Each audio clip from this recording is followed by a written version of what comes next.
हर हर महादेव।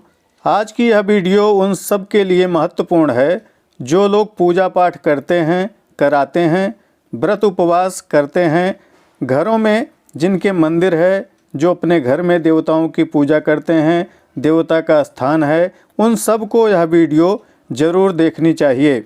देव पूजा के संबंध में इसमें बहुत सी उपयोगी जानकारियाँ लेकर आया हूँ। वीडियो पूरा देखिएगा। चैनल पर यदि आप नए हैं तो सब्सक्राइब करके नोटिफिकेशन बेल को ज़रूर ऑन कर लीजिएगा। वीडियो यदि आपको उपयोगी लगे तो अन्य लोगों को शेयर करना मत भूलिएगा और कमेंट करके ज़रूर बतलाइएगा। आइए इस वीडियो का शुभारंभ करते हैं। सबसे पहले हम यह जानेंगे कि पंचदेव कौन से हैं। आदित्यं गणनाथं च देवीं रुद्रं च केशवं पंचदैवत्यमित्युक्तं सर्वकर्मसु पूजयेत्। सूर्य, गणेश, दुर्गा, शिव, विष्णु, इन्हें पंच देवता कहा गया है। इनकी पूजा सभी कार्यों में और सभी को करनी चाहिए। गृहस्थों को, बैरागियों को, सन्यासियों को, सबके लिए पंच देवता की उपासना कही गई है। कहा गया है कि गृहस्थों को घर में केवल एक देवता की मूर्ति नहीं रखनी चाहिए, उन्हें अनेकों देवताओं की मूर्तियां रखनी चाहिए। एका मूर्तिर्न संपूज्या गृहिणा स्वेष्टमिच्छता अनेक मूर्ति संपन्नः सर्वान् कामान् अवाप्नुयात्। कल्याण चाहने वाले गृहस्थ एक मूर्ति की पूजा न करें किंतु अनेक देव मूर्ति की पूजा करें। जैसा कि हमने बताया कि गृहस्थों को, वैरागियों को, वानप्रस्थियों को, सभी को चाहिए कि केवल एक देवता की पूजा न करें। इन जो पंच देवताओं को हमने बताया सभी की पूजा करनी चाहिए। गृहस्थों को खासकर अपने घर में इन पांचों देवताओं की मूर्तियों को रखकर उनकी पूजा करनी चाहिए। बहुत सा प्रश्न आता है कि घर में किस देवता की कितनी मूर्ति रखनी चाहिए। कहा गया है गृहे लिंगद्वयं नार्च्यं गणेश तृतीयं तथा शंखद्वयं तथा सूर्यो नार्चो शक्तित्रयं तथा द्वे चक्रे द्वारकायास्तु शालग्रामशिलाद्वयं तेषां तो पूजने नैव उद्वेगम प्राप्नुयात् गृही। अर्थात घर में 2 शिवलिंग, 3 गणेश, 2 शंख, 2 सूर्य, 3 दुर्गा जी की मूर्ति, 2 गोमती चक्र और 2 शालग्राम की पूजा करने से गृहस्थ मनुष्य को अशांति होती है। अर्थात इस संख्या में इन देवताओं को घर में नहीं रखना चाहिए। इससे विषम संख्या में आप मूर्तियों को घर में रख सकते हैं। शालग्राम शिलायास्तु प्रतिष्ठा नैव विद्यते। कहा गया है कि शालग्राम जी की प्राण प्रतिष्ठा नहीं की जाती। वे साक्षात विष्णु रूप हैं, उनमें प्रतिष्ठा करने की आवश्यकता नहीं होती। उसी तरह से बाणलिंगानि राजेंद्र ख्यातानि भुवनत्रये न प्रतिष्ठान संस्कारस्तेषां नावाहनम तथा। बाणलिंग, नर्मदेश्वर, शिवलिंग तीनों लोकों में विख्यात हैं। उनकी प्राण प्रतिष्ठा, संस्कार या आवाहन कुछ भी नहीं किया जाता। अर्थात आप शालग्राम की शिला लाइए, भगवान नर्मदेश्वर को लाइए, बाणलिंग लाइए, उसमें आपको प्रतिष्ठा संस्कार कराने की आवश्यकता नहीं है। उसको सीधे आप रख करके पूजा शुरू कर सकते हैं। गृहे चलार्चा विज्ञेया प्रासादे स्थिर संगिका इत्येते कथिता मार्गा मुनिभिः कर्मवादिभिः। कहा गया है कि घर में जो हम देवताओं को रखते हैं उनकी चल प्रतिष्ठा करनी चाहिए और यदि मंदिर है तो मंदिर में अचल प्रतिष्ठा करवानी चाहिए। यह कर्म ज्ञानी मुनियों का मत है।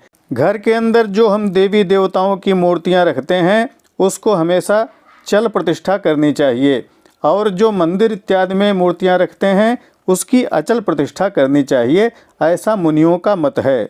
गंगा प्रवाहे शालग्राम शिलायां च सुरार्चने द्विजपुंगव नापेक्षे आवाहन विसर्जने शिवलिंगेऽपि सर्वेषां देवानां पूजनं भवेत् सर्वलोकमये यस्मात् शिव शक्तिर्विभु प्रभु।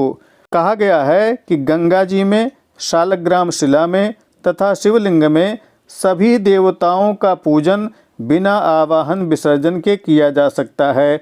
यदि आप गंगा जी स्नान करने गए तो गंगा जी में सभी देवताओं का ध्यान करके आप पूजा कर सकते हैं। शिवलिंग आपको प्राप्त हो गया तो शिवलिंग में आप सभी देवताओं की पूजा कर सकते हैं। इसी तरह शालग्राम शिला यदि मिल जाए, शालग्राम शिला के सामने आप गए हैं तो आप सभी देवताओं को उसी में पूजित करके प्रणाम निवेदन कर सकते हैं। अब हम उपचार के विषय में जानेंगे। उपचार का तात्पर्य यहाँ उन सामग्रियों और विधाओं से है जिसके द्वारा देवता की पूजा की जाती है। सबसे पहले पंचोपचार अर्थात 5 सामग्रियों से देवता की जो पूजा की जाए उसे पंचोपचार पूजा कहते हैं। इसमें चंदन, पुष्प, धूप, दीप, नैवेद्य इन 5 पदार्थों को लिया गया है। यदि आपके पास ये 5 पदार्थ उपलब्ध हैं, 5 चीज़ें उपलब्ध हैं, तो आप पंचोपचार रूप से भगवान की पूजा कर सकते हैं। इसके बाद दशोपचार पूजा बतलाई गई है। उसमें पाद्य का अर्थ होता है भगवान के चरण को धोने के लिए जो जल लिया जाता है उसे पाद्य कहते हैं। तो पाद्य, अर्घ्य, आचमन, स्नान, वस्त्र, गंध, पुष्प, धूप, दीप और नैवेद्य, यह 10 उपचार जिसमें प्रयोग किया जाए उसे दशोपचार पूजा कहते हैं। तो आपके पास अगर इस तरह से सामान उपलब्ध है तो आप दशोपचार पूजा कर सकते हैं। इसके बाद 16 उपचार बतलाए गए हैं जिनमें क्रम से आवाहन, आसन, पाद्य, अर्घ्य, आचमन, स्नान, वस्त्र, यज्ञोपवीत, गंध, पुष्प, धूप, दीप, नैवेद्य, तांबूल, प्रदक्षिणा, नमस्कार, इन 16 चीज़ों को षोडशोपचार पूजा में बतलाया गया है। आवाहन मासनम पाद्यमर्घ्यमाचमनीयकम स्नानम वस्त्रोपवीतं च गंधमाल्याननुक्रमात् धूपम दीपम च नैवेद्यम तांबूलम च प्रदक्षिणा पुष्पांजलि प्रोक्ता उपचारास्तु षोडश।